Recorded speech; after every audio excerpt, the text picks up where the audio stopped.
It's an unfortunate thing that we don't value beauty as much, and that's something that really frustrates me, if I'm being honest.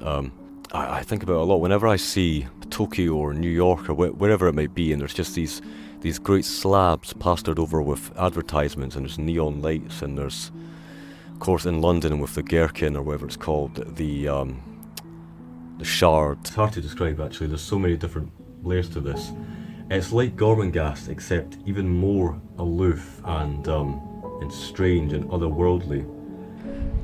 We might be able to train our own sort of imaginative and sort of contemplative faculties by sort of emulating the thought processes of these different characters. Visitors arriving on the woodland path would, upon rounding an old oak, suddenly see the mass of the cathedral rising before them. They would stop, astonished. I think I'm fascinated by the idea of things beyond the given. Just because it's a game doesn't mean that it's any more or less valuable than a book. Being immersed in a book, it is what it is. It's another. Everything has its pros and cons, obviously. In a sense, I can almost see it as admirable, but then it's also highly devaluing the natural world.